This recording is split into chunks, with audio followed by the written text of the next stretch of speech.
Blog Talk Radio.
Welcome, friends, readers, listeners, and viewers from across America and around the world. I appreciate your patronage and thank you for joining us on this Sabbath. And I'm honored to have as guests with us today Stan Deyo.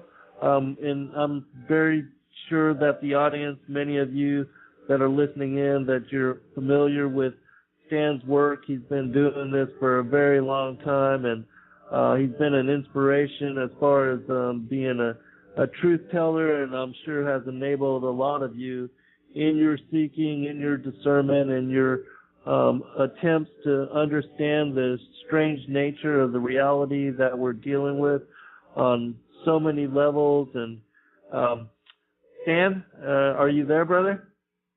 I am, Zen. How are you today? I'm doing fine. I appreciate you taking the time to join us and to share your insights on, some of the things that are going on in the world. There's so much happening, especially with, the Boston situation and with the Waco and then I honor you as far as the depth of your knowledge as far as the word, and that you've been really warning us about this strong delusion even before all of the ancient alien stuff that has come out and that has so many people right to really accept these ancient aliens as the benefactors and the creators of humanity, and that whole premise has been set up. And I know you've been on the forefront with your book, The Cosmic Code, and the Vindicator Scrolls, and many are also familiar with your wife's work on Dare to Prepare, and all that you do and that Holly does as far as just bringing forth the news, because so many also visit your site and also Steve Quell's site just to keep up with all of the current events and the information that you put forth. So we appreciate, as a group, truth seekers, all the things that you've been doing for the world and, being on the forefront of all these issues. Well, I appreciate that, Zen. I just kind of did what the Lord led me to do and kind of pulled me into this pathway to write The Cosmic Conspiracy back in 1978. People that have grown up with me know that I don't like to write much, and it was a real labor to write a book about all these things and then to go on and to share that information with so many churches and radio stations in the years that followed. But anyway, You do what you're supposed to. Absolutely, and I was only 8 years old at the time, so you were way out in front, and before most people were even discussing these issues, and with the availability of the internet and the immediate access that we have in this, the Generation X, where kids of today can just basically keyword search anything, typing it into a search bar and clicking search and having all this millions of bits of information come up, and not having access to that and writing all the material that you did previously, I'm sure it was a lot more difficult in pulling forth all the different resources. Well, for your listeners that are younger than I am, I'm 68 now, but when I was writing that book and living the experiences before that, and for a decade or so after that, maybe even 2 decades after I wrote the book, I didn't know what an internet was, never heard of it, and didn't even actually start seeing the internet until around 95 or 96. So, yes, it was more difficult than it would be today to get information. You'd have to mail off to various places to get confirmation of data you were trying to print or put in the book, and photocopy it. And we did have photocopiers, but some of them were pretty old-fashioned. But yeah, today's generation has so much information at their fingertips in so many different ways electronically, and that I marvel that they don't understand more about what I've been trying to tell them about. They can check so much of it now and see what I was telling back, in the early 70s is happening now. It's true. Absolutely. Very prophetic as far as your writings. Well, Stan, can you tell the listening audience a little bit about your books, and then we can talk a little bit about your background, and then I'll get you to comment on, the recent situation as far as Boston and Waco, if you don't mind. All right. Well, the good Lord certainly led me into a good partnership, a good marriage with Holly. She is a trained writer, and that's her degree in English and stuff in university. She has written a book that all of her life she was being prepared for, much as I was for my book. Her book is called Dare to Prepare, and my book is called The Cosmic Conspiracy. Now, between the two of them, we discuss 2 different methods of preparation that people need to do to face what is coming to the earth in the next few years.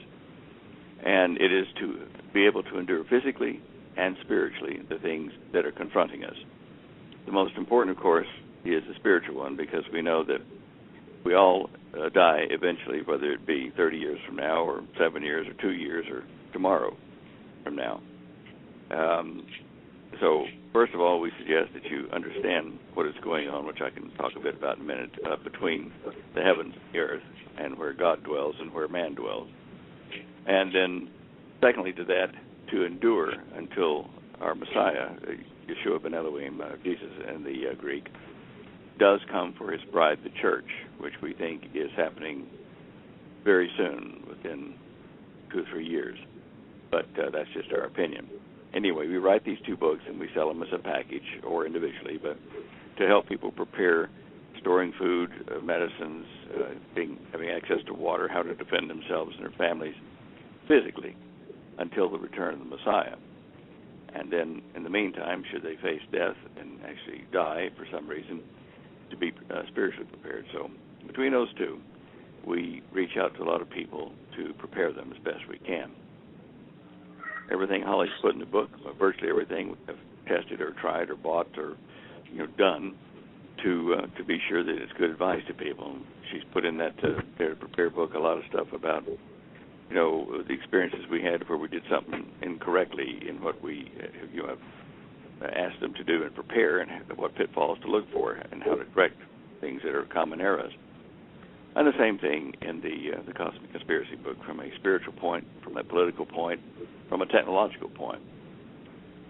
Now, gosh, back in 1978 when I first printed the Cosmic Conspiracy, if you think talking about UFOs and aliens today is a bit strange, believe me, in 1977, 78, it was really strange. And try to do that in churches, which all mean well, study the Word and stuff, but some of the churches, the Spirit-filled churches like the Assemblies of God, and in Australia, the Churches of Christ, they did understand what I was saying and didn't, go, oh, this guy's crazy. They understood about the coming conflict with beings that purport to be aliens, and they're really just the fallen ones coming with their leader, Satan.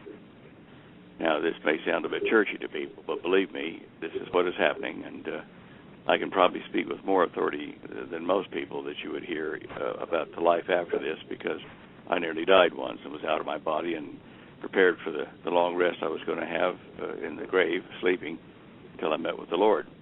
So I got to see a few things out there, and the Lord showed me a lot, and prepared me to eventually come back alive, into my body. And about, about 7 or 8 years later, to be writing this book, The Cosmic Conspiracy, and some 12,000 miles from my home in a foreign land. Sometimes I feel like that mythical character, Ben-Hur, Judah Ben-Hur, in the movie. But anyway, it is important for us to understand what this great deception is and how we must prepare for it almost immediately.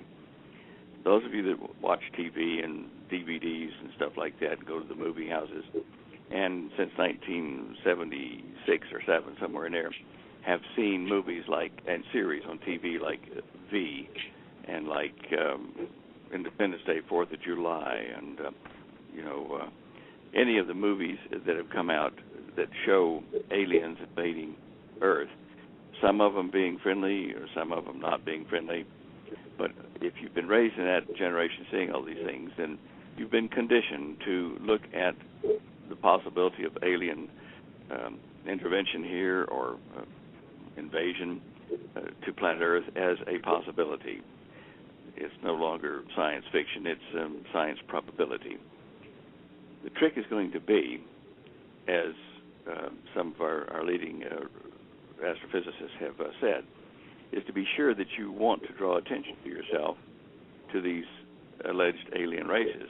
They might not be benevolent. They might be like Independence for the people or beings where they want to come to consume our resources in us, or like V, where they come looking like humans but are really reptilians dressed in some sort of human-like clothing and skin to fool us. there are a number of these plots that have come across, and I think probably the one that I relate to the most as being closest to the truth is the series and the movie V, where the alleged aliens come down to Earth and say, look, you guys are having trouble, you've got disease and warfare, and we can help you. We can supply you with technology and understanding of our ways that we've perfected over the years, and we'll help you bring peace to your planet. In return, we'd just like to get some of your water and stuff into our ships and take them back to our planet. Now, that's the premise of the story. Now, the guy that wrote these things, Kenneth Johnson, when he wrote the books that the movies were based on, he put into it a lot of biblical prophecy in a secular or worldly way so that people would not be turned off and would watch the whole story and be prepared for what's about to happen in our lifetime, in real life. Now, in the movie, these critters that look like humans but were really reptilian underneath even ate people. I mean, they were pretty vile creatures. The Earth people did eventually run them off, and in the books, in the series by Kenneth Johnson, the last one hadn't been made into a movie yet, but it does show a third alien race, more powerful than these nasty critters that came, looking like humans but were really reptilian. The third race gets rid of those bad reptilians entirely by, some special power that they exercise to kill them. But before the last race came, the humans used dehydrated extract of the blood from a child that was a result of a union of these alien critters and a human. And he was trying to draw a parallel to Jesus himself, being half man, half God, half human, half God, and that his blood was shed for us, and those covered in the blood were protected and saved. Well, in the movie, the V movie, they make this dehydrated powder from the blood of one of these children that died. It was a product of the crossbreeding of the reptilian people and the humans. And they spread this, they replicated this dust, and this blood red dust, and they put it all over the planet, and this got rid of all the bad reptilians, and in essence, the world was saved by the blood of this hybrid being. Now, it's a loose connection, and it doesn't follow Scripture exactly, but that's where it was headed in a secular manner in the script. Today, the real thing that we're seeing is this. Satan, since the very beginning of his challenge to the authority of God in the heavens, in the levels above us in the parallel universe, has maintained that his way of running things as a dictatorship is better than the way God runs the heavens. And we know that there's disagreement in heavens. The angels fought, God's angels and Satan's angels. And this will happen again shortly in front of us, probably. But because of this disagreement, this argument between God and Satan, he said, let us not fight this battle between us for authority here in the heavens where they live, all around us, but in a higher energy density. Let us create a virtual courtroom, a virtual test of your theory of how to run things versus mine. And we'll do that on Earth. We'll make the Adamic man, and we'll create a whole race of beings that are that have the spark of God in them and communicate with me. And we will see how they live under your rule. So in the Garden of Eden, Satan got Adam and Eve to break with God, to no longer be communicating with him, and to go his way. And he violated the rules of this courtroom many times with the interbreeding that he had his people do with humans in the courtroom down here. And this has happened before and after the flood, with giants being the offspring of the Nephilim and things like that. Now, this is coming to a head where the battle being fought here can cost lives and stuff, which does not hurt where God lives in the beings with him. They stayed with him during the rebellion. But on Earth here, what we're going to see is a last great deception for the remainder of mankind on the planet. And it started probably 50 years ago and is now coming to a kind of like an end of the show, or the last act of this deception, if you wish. And it basically hinges around this alien presence on the Earth and the fact that we have bad, harmful aliens, the little gray critters and tall gray critters that abduct people and mutilate cattle and livestock. And this has been going on for, say 50 or 60 years, and people have been gradually more and more frightened by the possibility that these things are true and these alien critters are meaning to harm us. And yet, in the present time, the good aliens, the Nordics, the ones that look like humans and are taller and better looking, they will appear to come to mankind in large ships with advanced technology that people will just be amazed by. And that's going to happen in our lifetime in the next, I think, probably year or two. And they will say, look, you're on the edge of a nuclear war in the Middle East and worldwide after that. You've got diseases like, the avian flu that are running rampant. Your economy is in a shambles worldwide. And you have trouble with the sun, and the crops aren't working, droughts and extreme climate changes are underway. Your magnetic north and south pole are drifting and going to invert. You've got problems that we can help you with. They're saying this to mankind in general. And they say, look, let us set up a government for you, a world government. We'll put one of your people in charge and teach him how to organize your planet and to use the technology we give to him to save you from all these terrible things and to keep you safe. It will give you peace and safety under our rule, and we'll get rid of all those little gray and tall gray critters, those bad aliens that are from some other part of the solar system of the universe, and we won't let them afflict you any longer. We'll be protecting you. And at the time this happens, people will be hungry, they will be sick, they will be frightened, and they will be fearful of nuclear war. Yes, they will look at that as an opportunity, any opportunity other than the obvious death that lays ahead of them if nothing is done about these various crisis curves. So Satan will fool those who do not see what he is doing. And the reason myself and others are warning you about this in advance of the actual event happening in the next couple of years is this.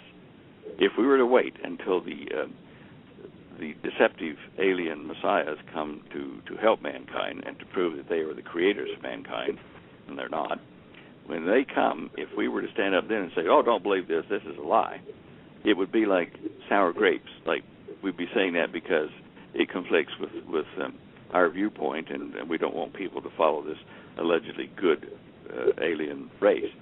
So we have to say it way in advance to know that the word comes from the Word of God and that the warning is good and valid and should be listened to by everyone that hears this or reads it. Do not be fooled by the fake arrival of God. It'll be a little God. It'll be Satan appearing to be our creator. And we'll have technology and information and videos even, probably even holographs, all the way back to the Garden of Eden, to the crucifixion, and we'll show these to the people of Earth to convince them that Lucifer was our creator, and that's going to be a lie. But this is the great deception that many of the churches have not been aware of. They just didn't have enough knowledge at the time to put that together with Scripture. But now then that we are in this age and seeing these things on TV and reports and the real reports of UFOs and aliens and that kind of stuff, the churches, even the Vatican, is having to come to grips with the fact that we're going to be meeting aliens shortly. So that's the main thrust of the cosmic conspiracy, is to warn you that not only does mankind have the technology to fake an alien invasion, there is an alien invasion coming by Satan and his minions. So don't be fooled by this, and pray that you're found worthy to be taken to be in a rapture before this takes grip on the earth. That's it, Tim. Well said, Stan. And for you to have summarized all of that, I mean, so long ago, is just really prophetic in nature. It's my opinion also that they're going to say that the missing link, because they're trying to push the theory of evolution as well, that they're going to say that missing link is the ancient aliens and their interdiction as being what jump-started the evolution of humanity, and that's why we can't find that piece of the evolutionary puzzle. I think that will also be part of the evolution. Well, then God himself created the Adamic man as a different sort of man. Remember that Adam and Eve's son Cain went out to a foreign land and took a wife from a human population out there. They weren't the spirit-filled. They weren't the God-created model of man. So there were humanoids of some sort out there running around either in North Africa or Saudi Arabia, somewhere in that area, or even old India when it connected to Africa. There were beings that were capable of reproducing. That's who Cain took for a wife. And he ended up in India in the Indus River Valley. But so God himself has interrupted what would be an evolutionary chain, and the only difference is that Satan will say he did it instead of God. I just wanted to correct what you're saying here, because there is that break. There is no missing link. There's a jump, and God himself made that jump to create the Garden of Eden. Right, absolutely. Do you also think that, with the prophecies of Malachi and this supposedly the Pope Francis as being the Petrus Romanus, that the introduction, the false prophet, the introduction of the Antichrist, Apollyon Abaddon, that he also will be supernatural and connected to the whole ancient alien premise, and that will be part of the strong delusion as well? Oh, I think so. The Vatican is now, like the Pope is the first time they've had a Jesuit Pope, and he's sitting on the throne of, there was kind of a division within the Catholic Church. You had the white Pope, which was the one everybody knows about in the Vatican, and then you had the black Pope, who was the head of the Jesuit order, who were a pretty strong-armed scientific militaristic branch of the white Pope's Catholic believership, and there were different objectives for the Jesuits versus the normal Catholic Church. Now, when this Jesuit, Pope took over the seat of Peter there of the Pope in the Vatican, he joined those two forces together, and one of the tenets of the Jesuit order is to return all Protestants and evangelicals to the fold, to make them follow the Pope, and that's been their objective for generations now. So we have a problem in that he will want to make everybody unify into this new one-world religion.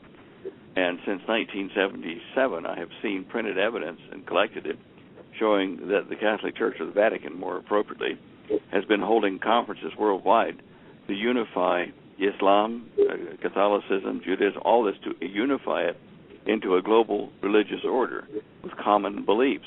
And they've been engineering out those beliefs that were not common, so that they were no longer important to the various religions they're talking about.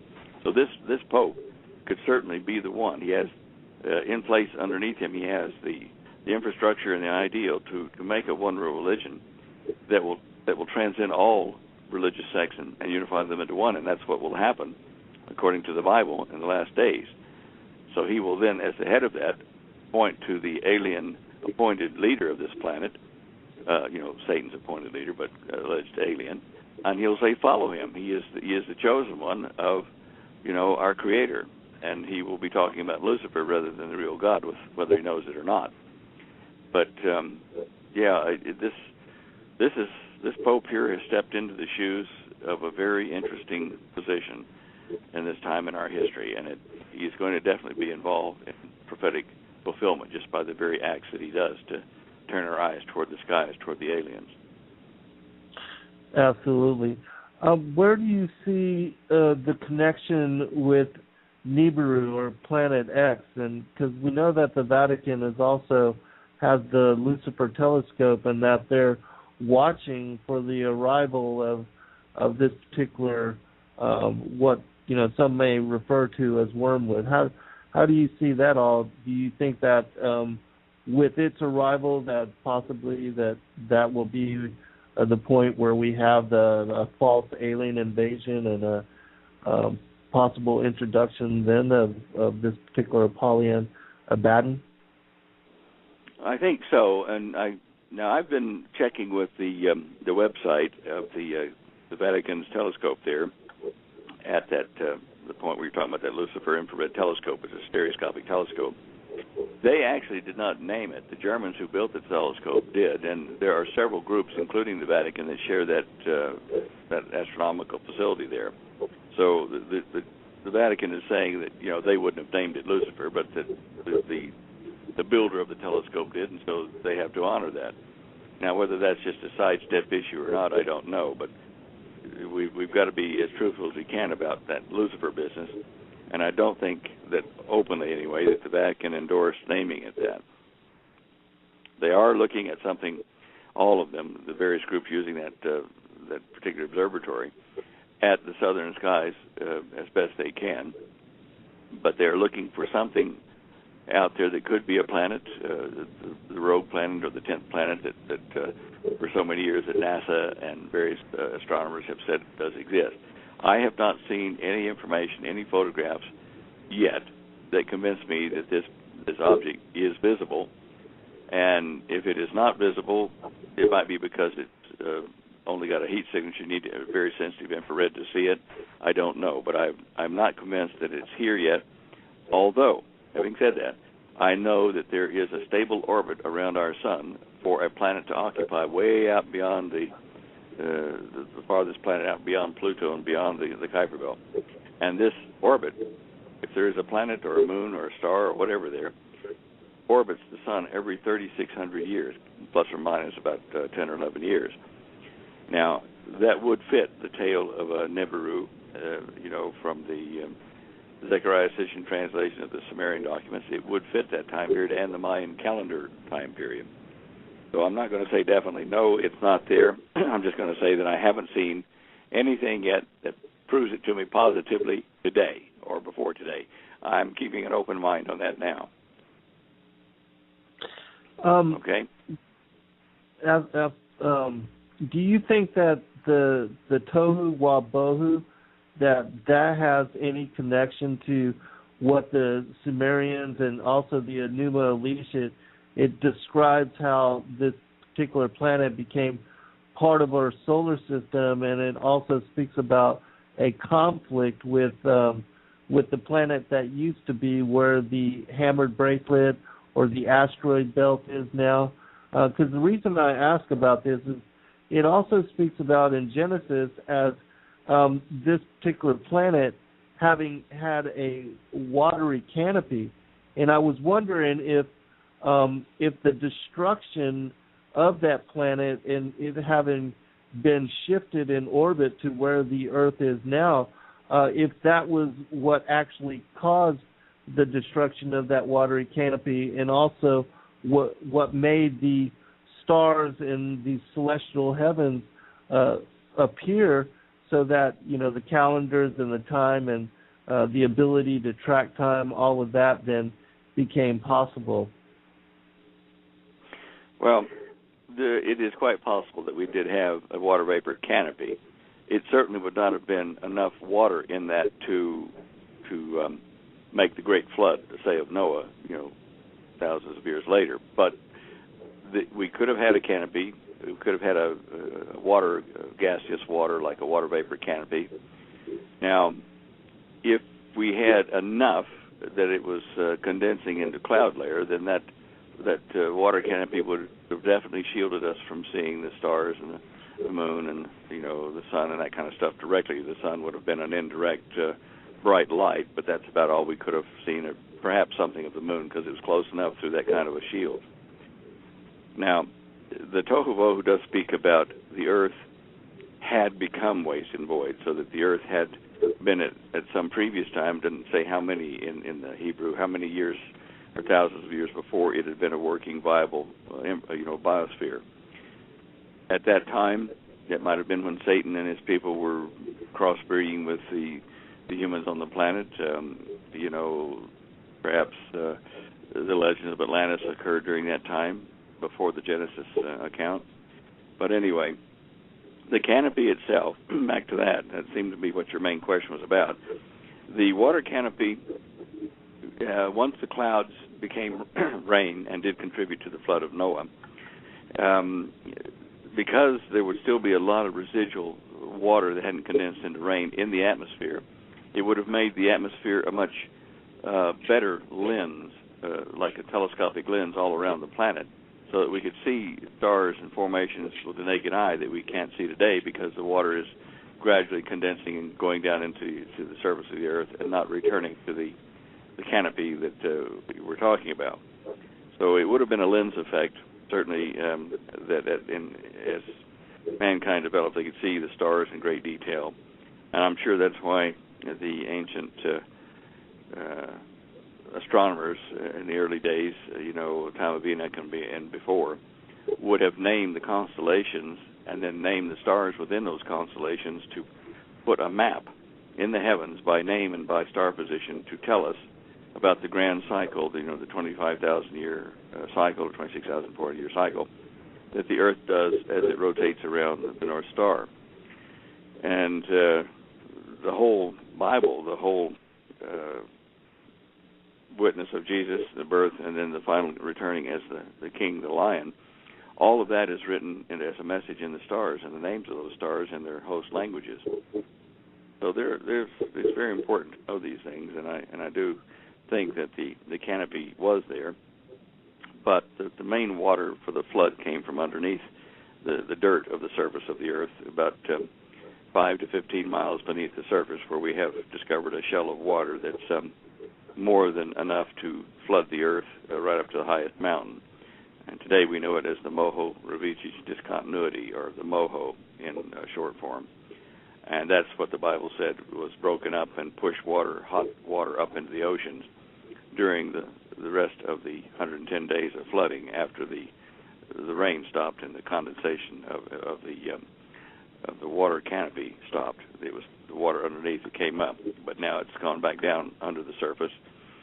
And so scientists today can't see enough water on the planet to have made it cover the mountains.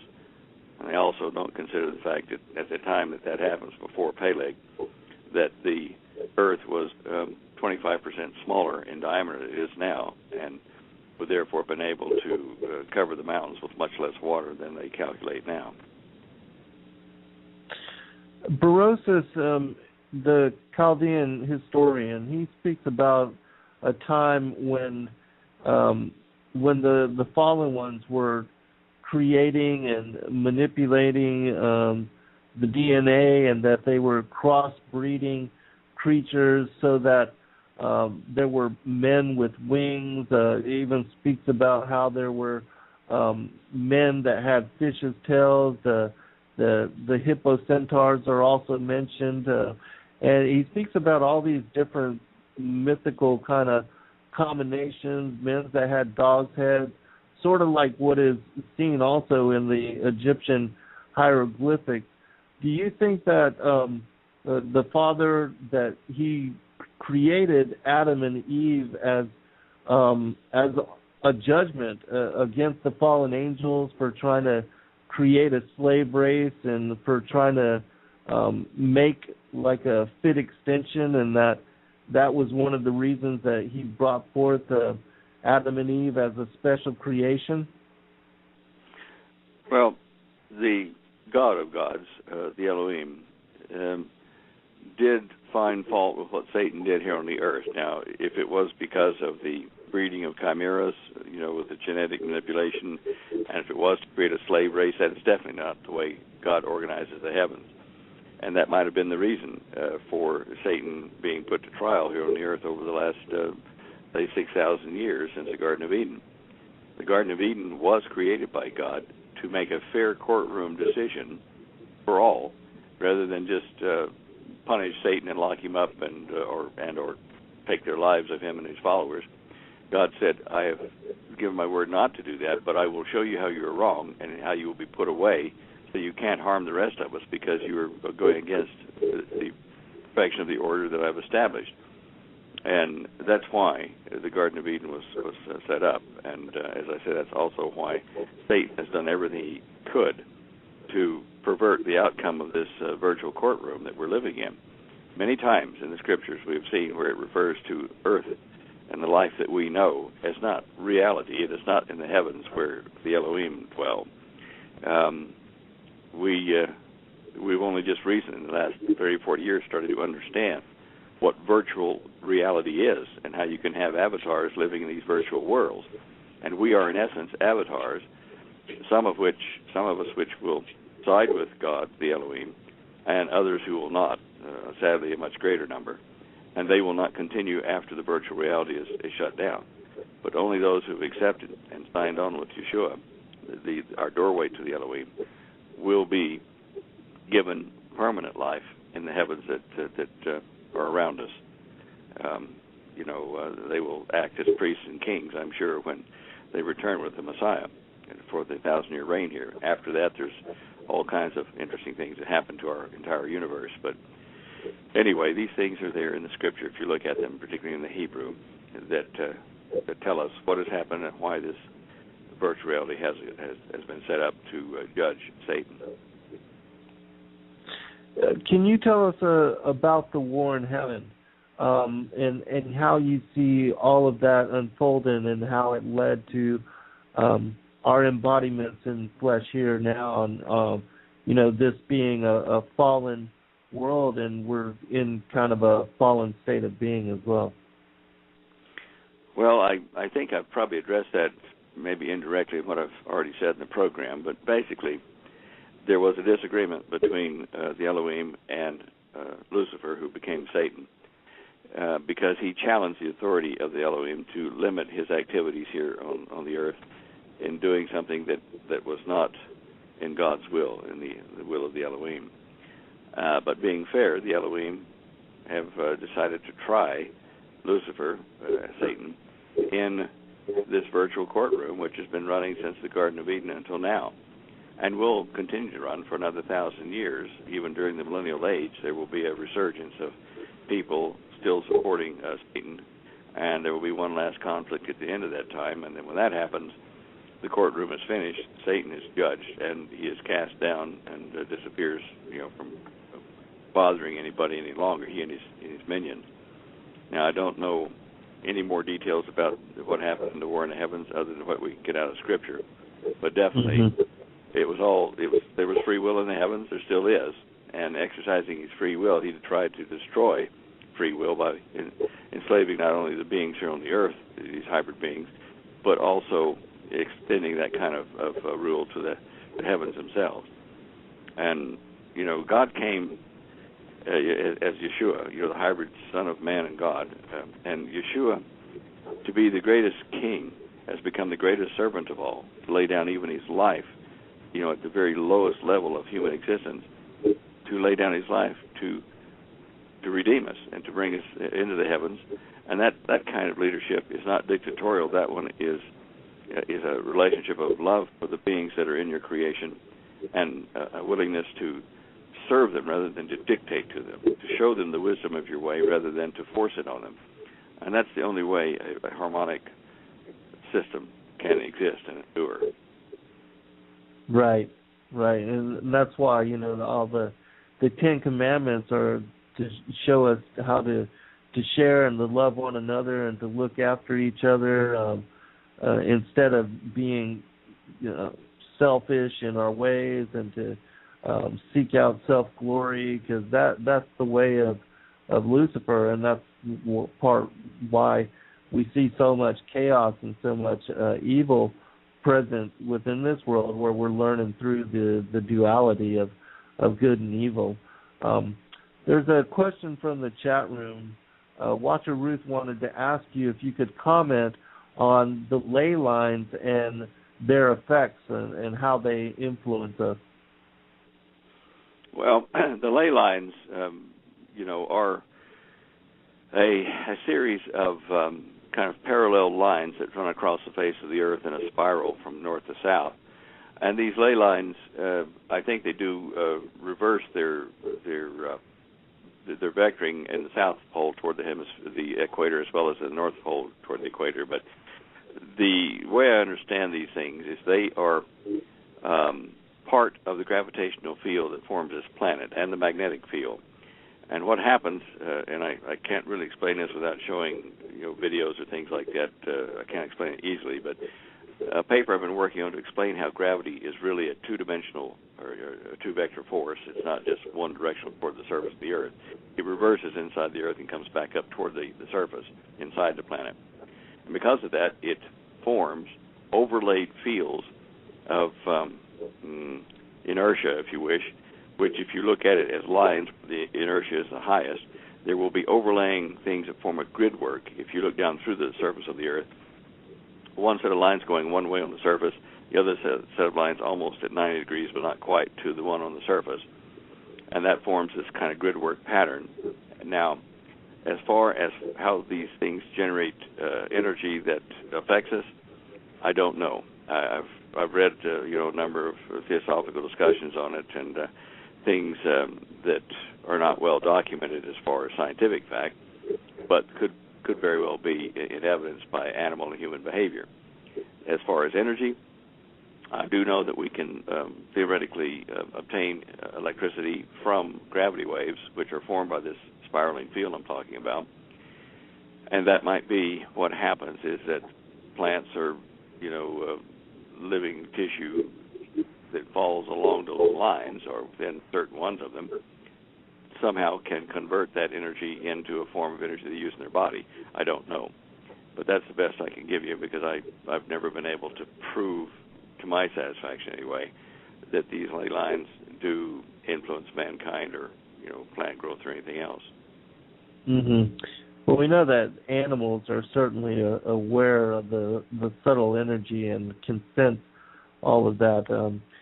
Can you comment, Stan, on why it is that the fallen ones, in building the various sites, the megalithic structures that we find all over the world, why it is that they utilize the pyramidical structure, and why it is that they might be aligning to certain star systems, to certain alignments in the heavens? I don't know. The short answer is I don't know. I've never seen anything, again, to my satisfaction, that proved that the pyramidal structure was some sort of a magic energy device. It might be, but I've not seen it. Uh-huh. Yeah, I'm not positive on that either. I do know that they've looked into, somehow that the pyramids can keep seeds and keep them, sustain them longer, but I'm not exactly sure as to how all that unfolds as well. Can you tell us about your personal your research into anti-gravity and your interest in some of these alternative energy devices, free energy, and if you would just speak a little bit about your background, Stan, because some of the listening audience aren't aware that you have been involved in the Black Ops projects, or if that's and that you've had high levels of security clearance. If you could just speak a little bit about that as well. Well, I suppose then if I go back to the beginning of my involvement in the alternate energy and propulsion technology, that would be the best place to start. Back in, 1969, I nearly died and had an out-of-body experience and was shown a great deal about how things work out there before it came back into my body. Sadly, a lot of it fell off as I re-entered my body. It fell off to the side, and I couldn't recall it immediately. But things started to happen within a year or so of that, and I started to have dream visions of how to solve things, how to make gravity work, how to make a flying saucer. And so I started in Dallas there, outside a suburb called Mesquite. I started, doing some tests to see how magnetism and gravity interacted, and to see how I could make a flying saucer that used circulating charged or ionized air plasma. And that was easier for me to prove at that point and to make a patent application for, because it wasn't anti-gravity at that point. Now, before I could file my patent, somebody found out what I was doing in town where I was working in the computer business, and they told someone else that told Dr. Edward Teller, who was in charge of a very secret international scientific project to develop technologies like anti-gravity and other things as far as molecular physics to impress mankind in what was to come later in this grand deception. Now, they recruited me. They came and told me, look, we've got anti-gravity. We're ahead of you there, but we'd like for you to join our team. And come to work for us in Australia. And we have bases. They said they had to show me photographs of inside of a submarine where Dr. Teller and Dr. Maxfield, who was my recruiter, were sharing a bottle of champagne as they went under the pole and into the New Schwabenland base, I guess. But they didn't say which base they were going to, but you had to reach it by submarine under the ice pack. Now, the trip down to Australia, I was down here, and I worked with them for a couple of years in the group. And my control agent was Captain Sir John Williams in Melbourne, who was part of the Illuminati that were controlling Australia at the time. These people had scientific research facilities underground, under ocean, in a lot of places, inside mountains, in ways that you could never actually get to unless you tunnel bored into it, because they had ways of moving through solid material and reappearing in hollow cavity bases inside these places. So you wouldn't sneak up on it like Area 51. Now, they had these places, these facilities in the United States, Australia, New Zealand had some stuff, not as much because it was geophysically not a safe place. Germany, some of the old World War II bunkers that Nazis had built were used and refurbished to do research. Canada, Norway, United States, Great Britain, even Russia had some facilities. I don't know how many because they parted from the group early in the game. Dr. Teller was also known as the father of a hydrogen bomb, and his equivalent rank in the Russian participation of this program was Dr. Andrei Sakharov, who was kept in the country in Russia and was not able to accept his Nobel Peace Prize in physics because they didn't want to let go of him. They wanted to keep him there in Russia with the knowledge he had of what we were doing. Now, as I say, I was taken down to Australia. My family and I, we were moved down to Melbourne, and then about 2 years into the game, I became very disenchanted with the political philosophy of the facility I worked for, the group, and I wanted to share some of the free energy technology that I'd seen that they had developed to power these 30-foot diameter craft. I wanted to see them share that with countries that had no water and no power out in the boonies, where people lived in deserts or in very infertile land, so that they could somehow survive and get fresh water and make things grow and could feed themselves. And when they told me there in the group that what they really wanted to do was to kill 100 million people or more just by withholding grain loans and various other means, and certainly technology, that they didn't want to help people like that. They wanted to kill them off because they were of a different philosophy and a different culture. And then I found out, fairly early in the game too, that they didn't like Jews inside the organization, and somebody had failed to tell them that my father was, Jewish. So there were a number of things that determined that I should leave their company. And when I became more vocal about disagreeing with various things, they decided that maybe I'd be better off at the bottom of a mine shaft, a few thousand feet below the earth, and no longer alive to make a problem. So I ran and managed to elude them for about 6 months and get to a safer place over the western side of Australia, and that's eventually where I was led to write that book, The Cosmic Conspiracy. Are you aware of the Emerald Tablets of Thoth, Stan? Or have you read those? Haven't read them. I have heard mention of them. Why don't you tell me a bit about them? Well, well, in the Emerald Tablets of Thoth, it's supposedly written by an Atlantean priest king who speaks about the fallen angel involvement in not only in building certain of the megalithic type structures, but he speaks about how they had also developed some of these underground bases, and that some of these bases were, old, and that the current bases that were being built by our governments around the world, that they were actually building on top of and into some of these ancient structures, and that some of the like the tunnel systems that connect the different parts of the world, that they were the ones that also put into place some of these structures. But I wanted to get you to comment on, because they speak about their association to what we call the Nakash of Genesis chapter 3, where it speaks about the serpent as beguiling Eve.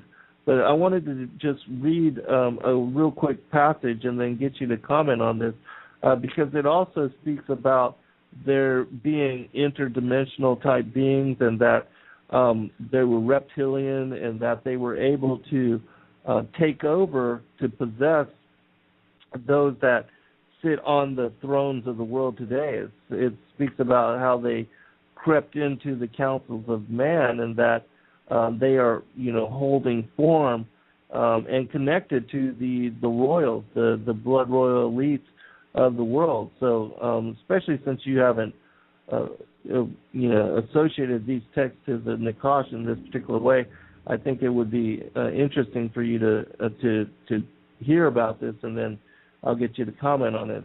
This is from Emerald Tablet number 6. It says this: far in the past, before Atlantis existed, men there were who delved into darkness, using dark magic, calling up beings from the great deep below us.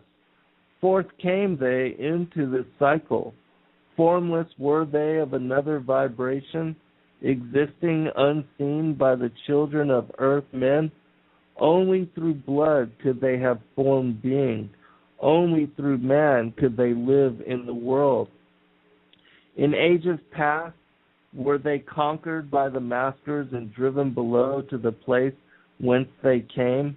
But some there were who remained, hidden in spaces and plains unknown to man. Lived they in Atlantis as shadows, but at times they appeared among men. When the blood was offered, forth came they to dwell among men. In the form of man moved they amongst us, but only to sight were they as men.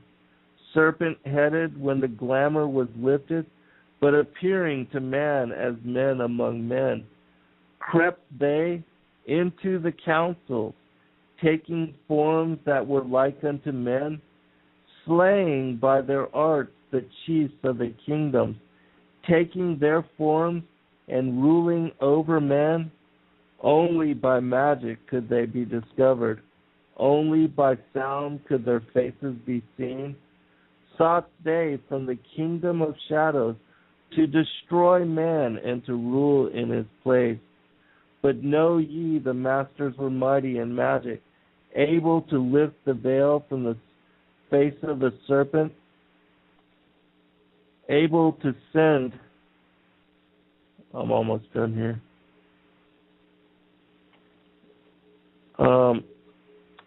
Sorry. Okay, able to send him back to his place. Came they to man and taught him the secret, the word that only a man can pronounce. Swift then they lifted the veil from the serpent and cast him from his place among men. Yet beware, the serpent still liveth in a place that is open at times to the world. Unseen they walk among thee, in place where the rites have been said. Again, as time passes onward, shall they take the semblance of men. Called may they be by the master who knows the white or the black, but only the white master may control and bind them while they are in the flesh. And that's actually from Emerald Tablet number 8. But can you comment on that? Well, first of all, Zen, who wrote the Emerald Tablets? I have no clue. It says that, that it was the supposed Atlantean priest king named Thoth. They also attributed. Wait a minute. To spell that name. Is it Thoth? Are you saying Thoth? Yeah, Thoth. And there's also the Emerald Tablets of Hermes. So, supposedly he's one of these pagan gods. Well, now, the Emerald Tablets, as I recall, were attributed to not only Thoth, but Thoth Hermes Trismegistus, 3 times king. In other words, his whole name was Thoth Hermes Trismegistus, and that would have been where you're talking about the Emerald text, or Emerald Tablets. Now, Again, I say we need to know where those came from. If they were from automatic writing or something like that, then I don't trust them at all. But Isaac Newton did look at them and found them of value. So he, being a very devout Christian and interested in prophecy, must have seen some value. But other than that, having not studied them, I do know that they're part of the mystery schools and possibly part of the Kabbalah art. But I don't know. Until I can prove that it's a valid writing somehow, that it's not a deception or part of the deception by Satan, I'm a bit reluctant to comment on the validity or how it ties with the Bible just at this point. I'm flying a bit blind. Anyway, somehow we need to know where he got those, where Isaac Newton, I mean, these things are from alchemist tradition. They're not like from Christian tradition and normal physics. And because it was written in Arabic between somewhere around the probably between 800 and 600 A.D. I think it was. Yes, A.D. Because it was written back then, it's a modern translation or modern text that may have come from Satan himself trying to confuse us with the Word of God. So, again, I would stay away from that myself as much as I stay away from the Kabbalah, the secret teachings that Solomon knew about, because he went very bad and mad at the end, involving himself even in child sacrifice because of his experimenting and reading into these things. So I steer people away from that. I'm sorry, I can't support that. Oh yeah, no, I was just wondering, just what you thought about it. I'm not giving any credence to it at all. I don't know myself, but it seems to support. Have you heard of the Testament of Amram? It's part of the pseudepigraphal works. Say that again. The Testament of Amram. It's Amram was the father of Moses, and there's a pseudepigraphal book that has a passage in it which seems to be linked kind of to what is revealed in these emerald tablets.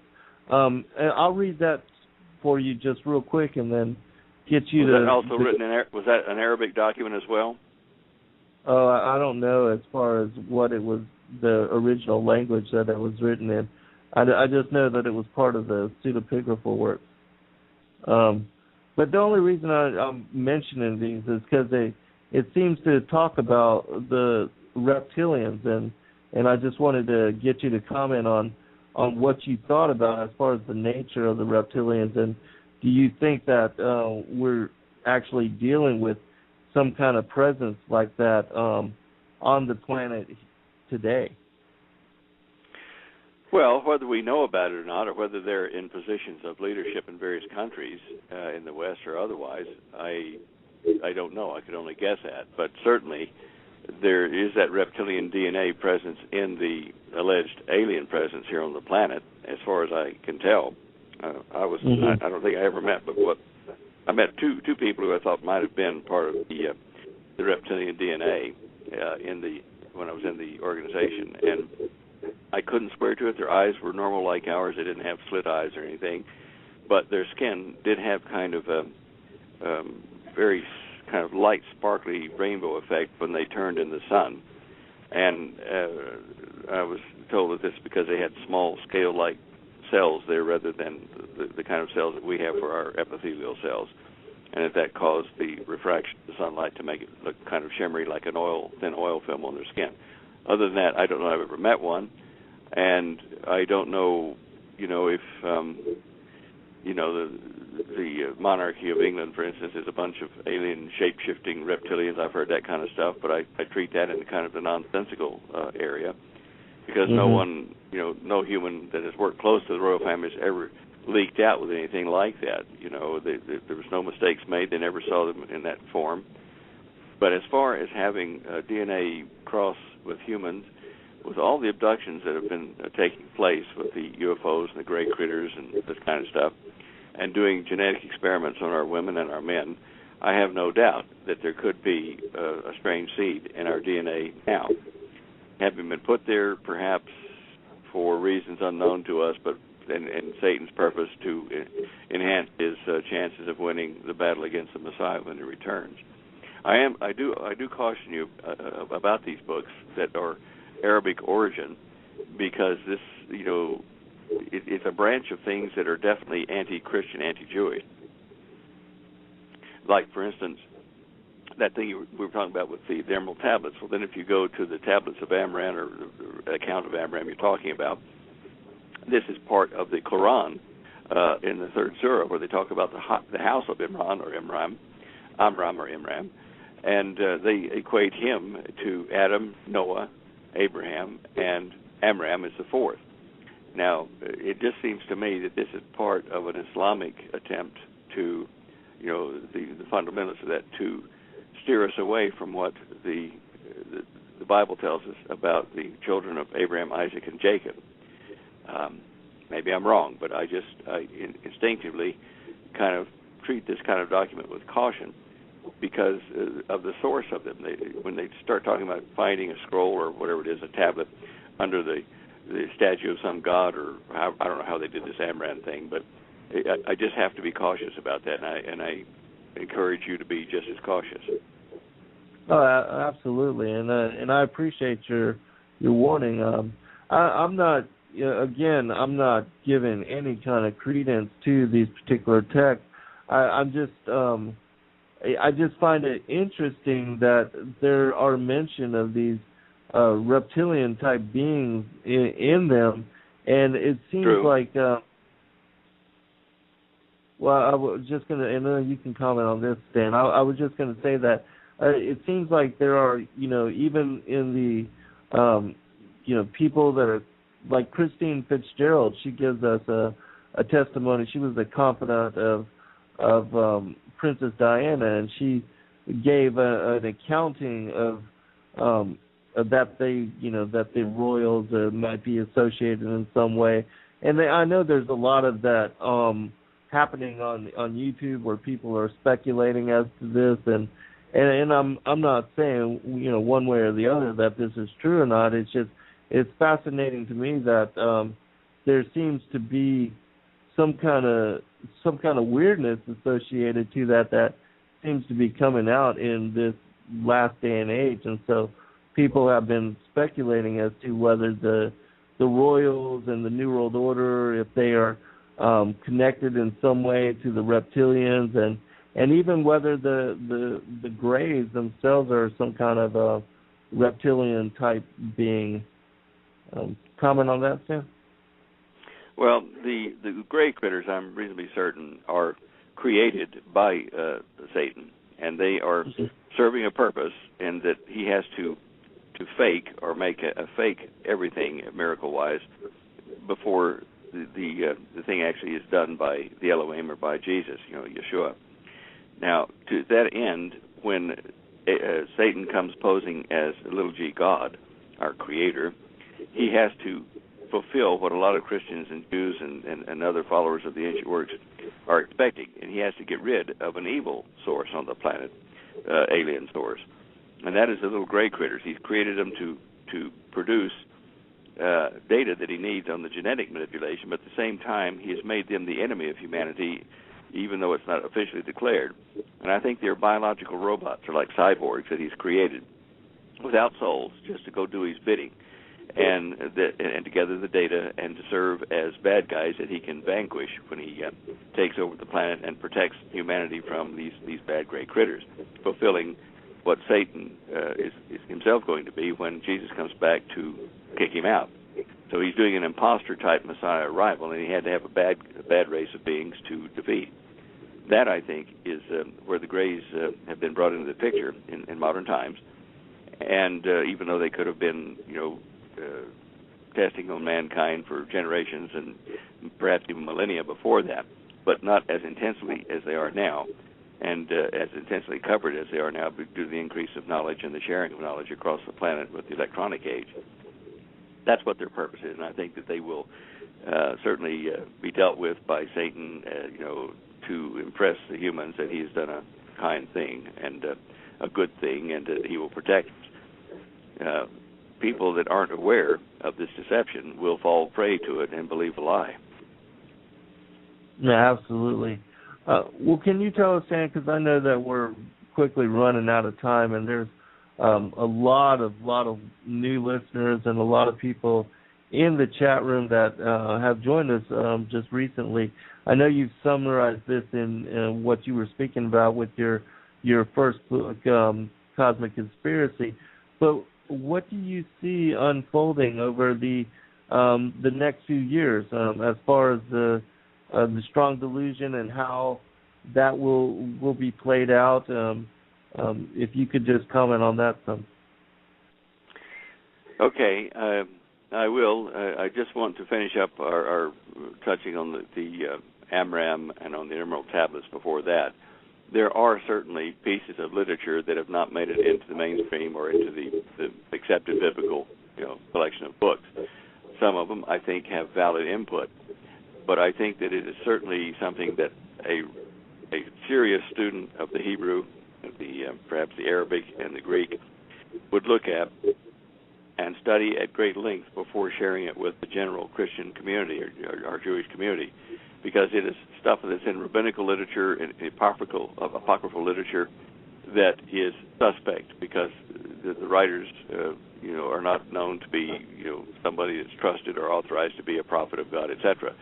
So, as I advise people to avoid Kabbalah, even though there are some truthful things in there, avoid it because we are told to avoid it, because it will warp your mind and drive you mad. So I do say, study this kind of stuff with caution to your listeners if they're out there, thinking, okay, I'm going to go grab the Apocryphal Testament of Levi or whatever, and believe that instead of the Bible. These things have to, any of these extra biblical books have to be compared to the canon literature and see where they differ, and then challenge that difference to see whether it is true or not by referencing other works. And it's a lifetime work almost to do that properly. Anyway, Absolutely. Now what do I see happening here in the immediate future? Well, I think in the next year or two we're going to see an official announcement of the quote-unquote alien presence, an admission by the government that yes, we've been covering it up, and I think that we're coming in this year and early next year, we're coming into a situation where Israel will have to make a preemptive strike on Syria, perhaps in Damascus, or against Iran, or both, to defend itself against either a nuclear or a biological warfare attack from Iran or from Syria, whoever's in control of it at that time. Now, when that happens, when Israel strikes one of those two countries or both, militarily, it may be with a nuke. I mean, there's an old prophecy in the Old Testament that says that Damascus will become a ruinous heap overnight and will never be occupied again. Now, that sounds like a nuclear destruction of the city. Now, when that happens, the Russians have treaty agreements with Syria and with Iran and several other Middle Eastern countries to come to mutual defense of them against their enemies, in this case, Israel. Russia is already making overtures in Cyprus after the recent banking crisis to help Cyprus and to come and occupy parts of Cyprus with their troops and other facilities like military facilities, to use Cyprus as a strategic or even a tactical base for defending Iran and Syria against Israel. So that is forming right beneath our very feet right now as we watch the evening news. It's happening. The Bible tells us that Russia and perhaps several other countries in Europe will join with Russia, maybe even Turkey, maybe Germany, to attack Israel. And on the mountains of northern Israel, they will die. And their death will be a strange death, like a miracle almost. And like either all or the majority of the Russian army will be destroyed in that. And the reason that I say it's strange is because for 7 months after that, they will send out teams, Israel will, send out teams of spotters to spot dead bodies of the invaders, mark the spot for burial details to get to later, as though they couldn't bury them themselves because of either infection or radiation or whatever, I don't know. But they will mark the dead bodies, and they will be buried then for a period of 7 months. Over those 7 months period, they'll bury all the invading army, and that they will also burn the leftover weapons of war that are flammable. They will burn them as firewood for 7 years after the invasion, which is at the same period of time as the tribulation period spoken of. So I see that starting almost immediately. But before the Russians can attack anybody, Israel and the Middle East particularly, they have to be sure that the United States will not attack Russia in defense of Israel. Now, with our current White House administration, that's probably not too likely, because our administration favors the Arabs over there, the Muslim countries, rather than Israel.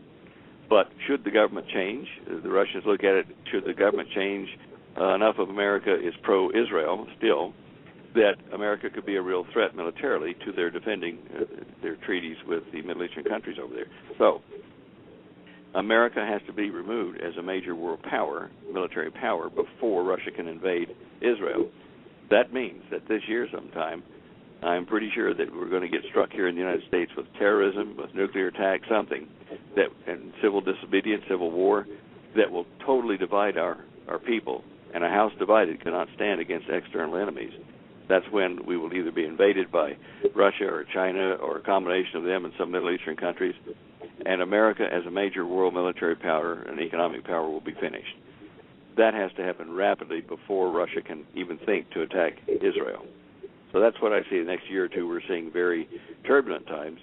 And after the threat of nuclear war in the Middle East, we're going to have to see, and the start of nuclear war, we're going to have to see the alien card played, where the aliens under Satan come to save mankind from their terrible future. And that's kind of the summary of it right there.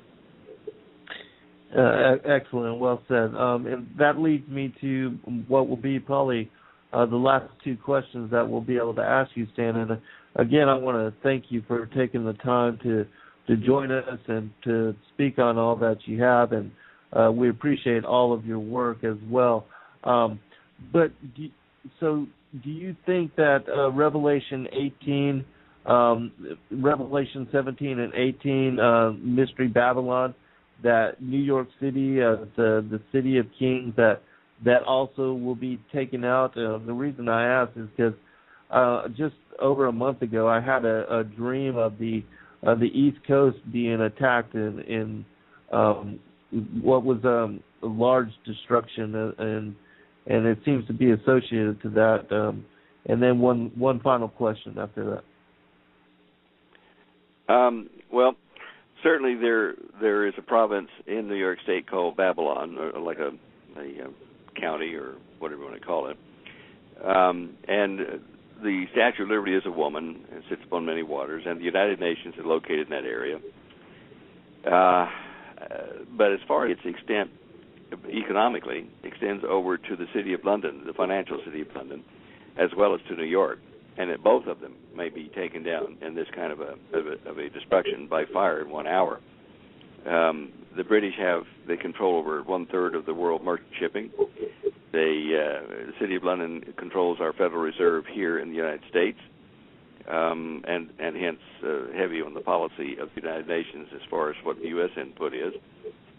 So both of those areas could be part of the Babylon that is destroyed as an economic system. At the same time, as that is destroyed, I see that there are going to be other major cities and military facilities in the United States that will be subject to destruction as well. Otherwise, we might rise from the ashes like the phoenix and strike the Russians in the backside, but that's not going to happen. So your dream is interesting. I've also had dream visions of a nuclear bomb going off in New York years ago. It's under different circumstances, but it makes sense that would be a target. And we might also see more than that, an EMP bomb going up several hundred miles in the atmosphere over the United States and causing failure of our electronic systems and our power grid, which would result in fires starting out everywhere from the shorting of the line, the transformers blowing, and overloads everywhere. That might also contribute to America or to Babylon burning. So either nuclear, or EMP, and or both, I think, will probably be the result of what you were dreaming. Yeah, I actually had a dream about 2 weeks ago about waking up and the light switches weren't working in the house, and I called the electrician out to come and look at what was going on, and what he had found out was that all of the outlets, the electrical outlets, had been burned out, and that in the dream I realized that I wasn't the only one, that the entire neighborhood had been shorted out in such way. And so when I woke up, I realized that it had to have been associated to an EMP in some way. Well, and then Holly was just telling. Yeah, go on. Go ahead, man. Well, Holly was just reminding me that when you have an EMP attack like that, another thing to consider is that it will destroy the backup power or the main power to all the nuclear reactors we have in the country.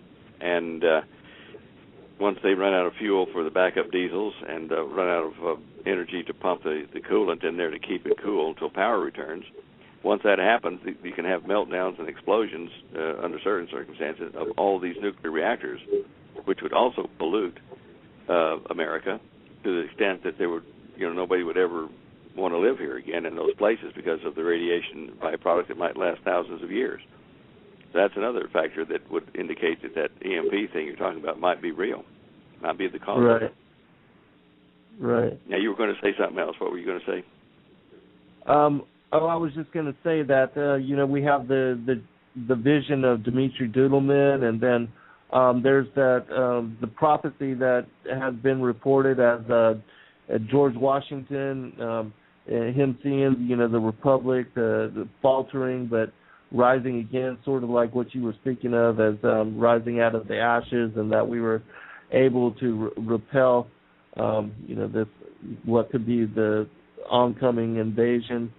We know that the Chinese have a base. There's been a reported base just 60 miles south of Texas, there in Mexico as well, and we gave up our deep water ports in California and over there in the Bahamas, and the Russians are they just recently did another a third test flight where they simulated a nuclear strike on America. So all these things are definitely pressing. My last view, Stan, because I know we're running out of time, and I want to give you also, actually, if you would, first, can you go ahead and provide your website where people can support you, to buy your books, to donate, to support you and your wife and all the great work that you're doing and bringing forth and warning us and sharing all the information that you do. And then I want to ask you about the Locust Army as an ending question. All right. Well, certainly, Holly does that website 6 days a week. She updates it, and the website is there to help people. You don't have to buy a book or anything. There's a lot of very important free information on the main website and on the preparedness website that she maintains underneath that, which you can get to by pushing a button on preparedness. But its main website is standeyo.com, and that's STANDEYO.com. And if you go there, whenever we find things that you need to know about, whether it's Holly's news gathering or whether it's something the two of us have determined or found, she'll put it up there on the website in a prominent place at the very beginning to say, look, this is important, pay attention to this. Also, we do have our books there, the Dare to Prepare book and the Cosmic Conspiracy book, plus some others that Holly's done on CD-ROM, like the Prudent Places USA, which tells you about where nuclear facilities are located in the United States and where various disasters are prone, like earthquakes, like tornadoes, lightning density and during lightning storms, flooding, all that kind of 72 variables that she's covered in that. So go in there, read about these things on the website, and see if that can help you, and if it will, then buy those things and we'll send them off to you. I think that's basically where all of our information goes. Even my earthquake predictions are, Holly has a link to that on the front page right up toward the top as well. And we'd like to see you there. Well, certainly I would encourage the listening audience to support Stan and Holly and all the incredible work that they do. They definitely deserve our support for being watchmen on the wall, sounding the trumpet, And all those that have called in, we won't be able to take your calls. We don't have enough time. Going into the last question, Stan, I wanted to play this real short clip of you commenting about the return of the Anunnaki, and then I wanted to ask you about the Locust Army. And for those that haven't heard this, it's a 45-second clip. It'll be real quick. We'll listen to this first, and then I'll ask you the follow-up question. All right. A number of things that I've heard from people in the Pentagon, that the buzzword in the secret of secrets in the Pentagon is the Sumerian gods are returning, and that's what they're referring to as that whole area that Peter. Wow. Can you repeat that again, just in case anybody missed it? The buzzword in the Pentagon, in the the military circles that are in the know about the cover-up here, they kind of in whisper tones talk about the return of the Sumerian gods. And they're talking about what we would call aliens or fallen angels returning into the Middle East, into Old Sumer area. The Anunnaki. Well, could be. Under the other ancient names. Do you think that has anything to do with why we're in a... We've got 5 minutes left, Stan, and I just wanted to ask you if you thought that the return of the Anunnaki, the Sumerian gods, and the giants, if that was any way connected to what Joel chapter 2, what he speaks about as them, climbing up on the walls, falling on a sword and not being able to be killed, if that is an illusion as far as the biblical allusion to that whole connection.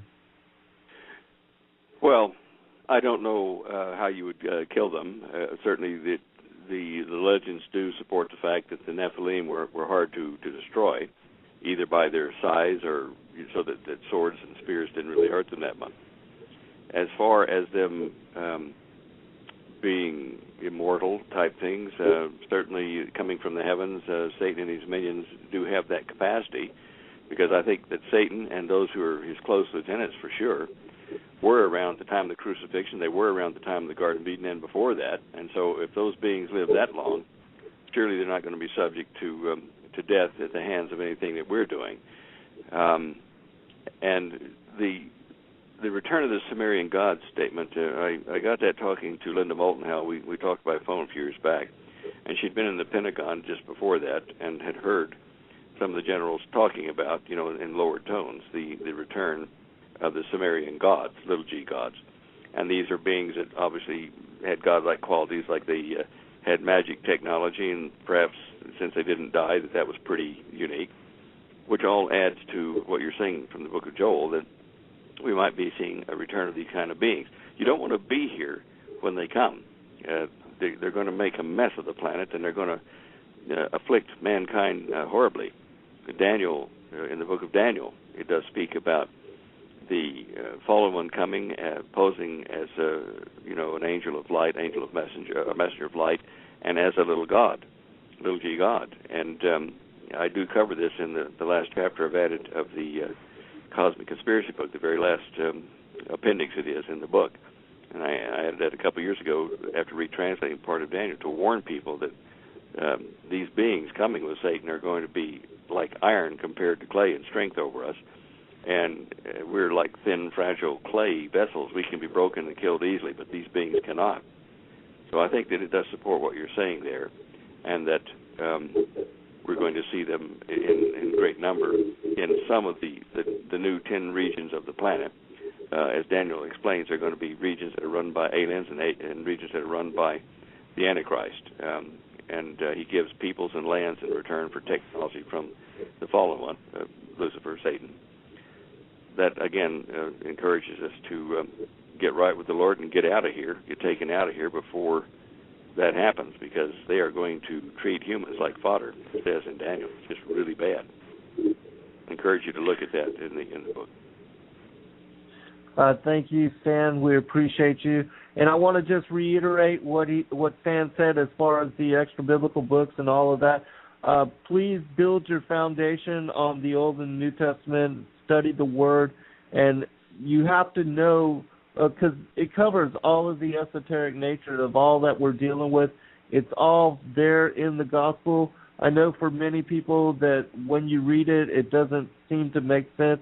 But when you come to discernment, all these things will be revealed to you, and that you just have to seek and knock, and you will be led. And the Father and the Son, they will meet you more than halfway. God bless you, Stan. God bless your wife, and thank you for all that you do for the world. I pray for your protection and that of your wives and your family. Thank you, and Shabbat Shalom, Stan. Shabbat Shalom, Stan. We'll speak to you soon. God bless, brother. God bless. Bye-bye. Good night, all. We'll talk to everybody on Wednesday. I'll be on with the hijacker 12 to 2 a.m. We'll talk to everybody soon. And, again, don't believe anything that we say. Go out and do your own homework for yourself. Good night, all. God bless. As some of our leading astrophysicists have said, is to be sure that you want to draw attention to yourself to these alleged alien races. They might not be benevolent. They might be like Independence for the people or beings where they want to come to consume our resources and us, or like V, where they come looking like humans but are really reptilians dressed in some sort of human-like clothing and skin to fool us.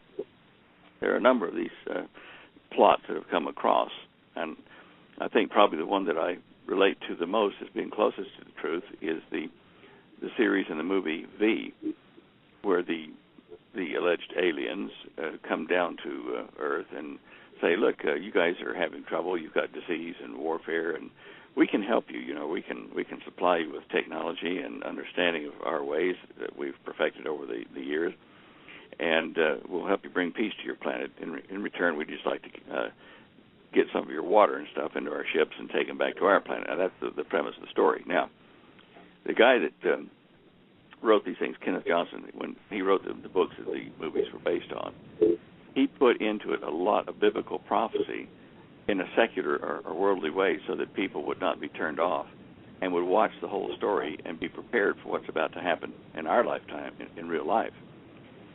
Now, in the movie, these critters that look like humans but were really reptilian underneath even ate people. I mean, they were pretty vile creatures.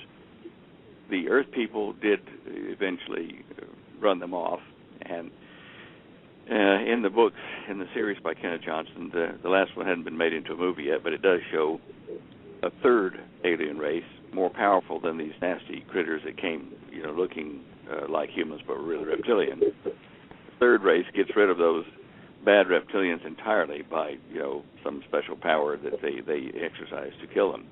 But before the last race came, the humans used dehydrated extract of the blood from a child that was a result of a union of these alien critters and a human. And he was trying to draw a parallel to Jesus himself, being half man, half God, half human, half God, and that his blood was shed for us, and those covered in the blood were protected and saved.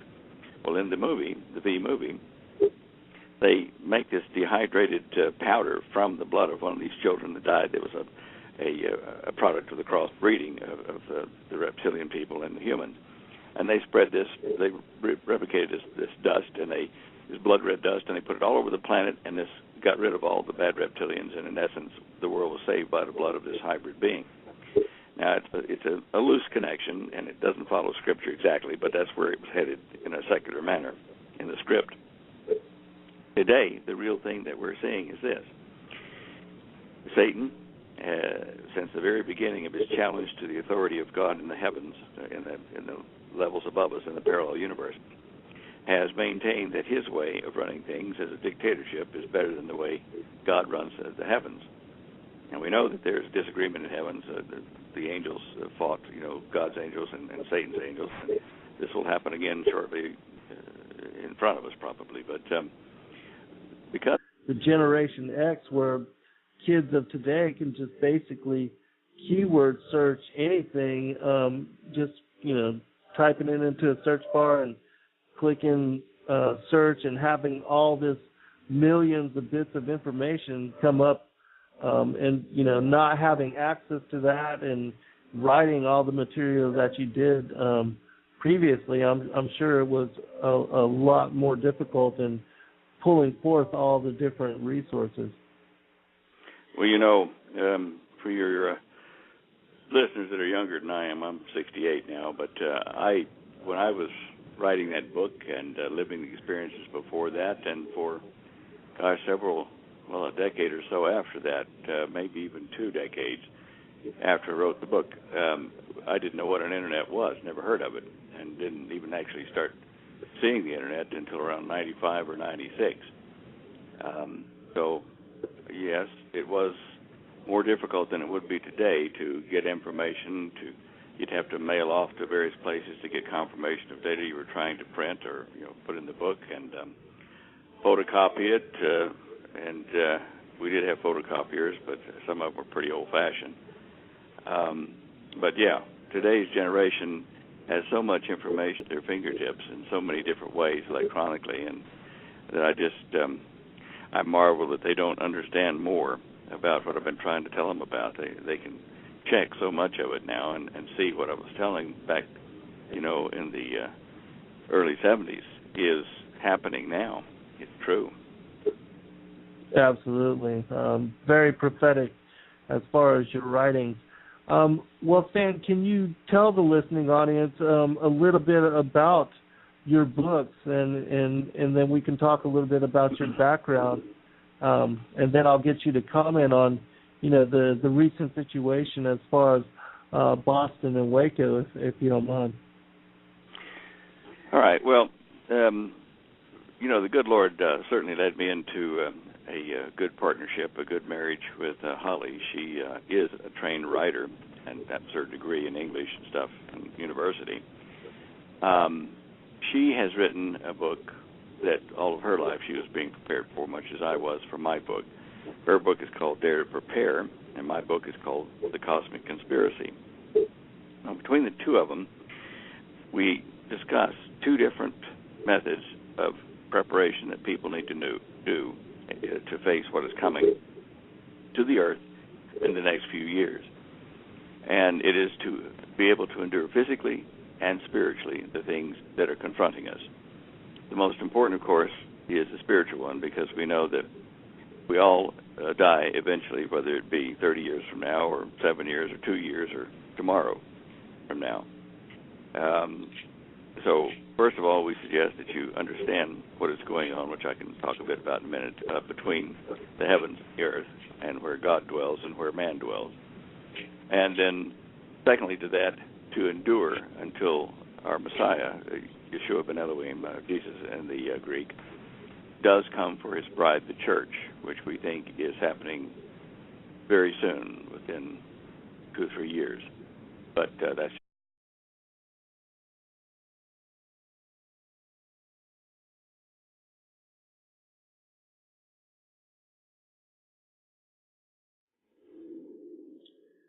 Welcome, friends, readers, listeners, and viewers from across America and around the world. I appreciate your patronage, and thank you for joining us on this Sabbath. And I'm honored to have as guests with us today Stan Deyo, and I'm very sure that the audience, many of you that are listening in, that you're familiar with Stan's work. He's been doing this for a very long time, and he's been an inspiration as far as being a truth teller, and I'm sure has enabled a lot of you in your seeking, in your discernment, and your attempts to understand the strange nature of the reality that we're dealing with on so many levels. And Stan, are you there, brother? I am, Zen. How are you today?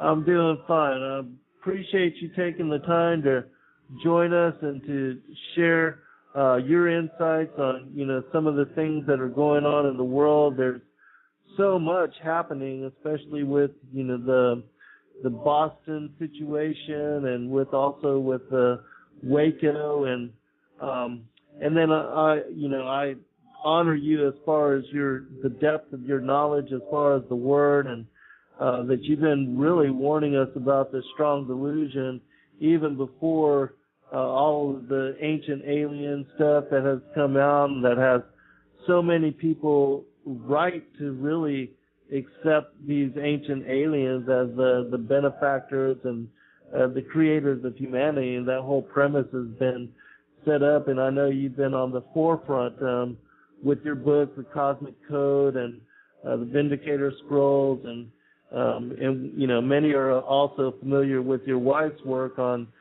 Dare to Prepare, and all that you do and that Holly does as far as just bringing forth the news, because so many also visit your site and also Steve Quell's site just to keep up with all of the current events and the information that you put forth. So we appreciate, as a group, truth seekers, all the things that you've been doing for the world and, being on the forefront of all these issues. Well, I appreciate that, Zen. I just kind of did what the Lord led me to do, and kind of pulled me into this pathway to write The Cosmic Conspiracy back in 1978. People that have grown up with me know that I don't like to write much, and it was a real labor to write a book about all these things, and then to go on and to share that information with so many churches and radio stations in the years that followed. But anyway, You do what you're supposed to. Absolutely, and I was only 8 years old at the time, so you were way out in front, and before most people were even discussing these issues, and with the availability of the internet and the immediate access that we have in this, the new Blog Talk Radio.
just our opinion. Anyway, we write these 2 books and we sell them as a package or individually, but to help people prepare storing food, medicines, having access to water, how to defend themselves and their families physically until the return of the Messiah. And then, in the meantime, should they face death and actually die for some reason, to be spiritually prepared. So between those 2, we reach out to a lot of people to prepare them as best we can. Everything Holly's put in the book, virtually everything, we have tested or tried or bought or done to be sure that it's good advice to people. She's put in that Dare to Prepare book a lot of stuff about the experiences we had where we did something incorrectly in what we have asked them to do and prepare, and what pitfalls to look for, and how to correct things that are common errors. And the same thing in the Cosmic Conspiracy book, from a spiritual point, from a political point, from a technological point. Now, gosh, back in 1978 when I first printed the Cosmic Conspiracy, if you think talking about UFOs and aliens today is a bit strange, believe me, in 1977, 78, it was really strange. And try to do that in churches, which all mean well, study the Word and stuff, but some of the churches, the Spirit-filled churches like the Assemblies of God, and in Australia, the Churches of Christ, they did understand what I was saying and didn't, go, oh, this guy's crazy. They understood about the coming conflict with beings that purport to be aliens, and they're really just the fallen ones coming with their leader, Satan. Now, this may sound a bit churchy to people, but believe me, this is what is happening, and I can probably speak with more authority than most people that you would hear about the life after this, because I nearly died once and was out of my body and prepared for the long rest I was going to have in the grave, sleeping, until I met with the Lord. So I got to see a few things out there, and the Lord showed me a lot and prepared me to eventually come back alive, into my body. And about, about 7 or 8 years later, to be writing this book, The Cosmic Conspiracy, and some 12,000 miles from my home in a foreign land. Sometimes I feel like that mythical character, Ben-Hur, Judah Ben-Hur, in the movie. But anyway, it is important for us to understand what this great deception is and how we must prepare for it almost immediately. Those of you that watch TV and DVDs and stuff like that and go to the movie houses, and since 1976 or 7, somewhere in there, have seen movies and series on TV like V and like Independence Day, 4th of July, and any of the movies that have come out that show aliens invading Earth, some of them being friendly or some of them not being friendly. But if you've been raised in that generation seeing all these things, then you've been conditioned to look at the possibility of alien intervention here or invasion to planet Earth as a possibility. It's no longer science fiction, it's science probability. The trick is going to be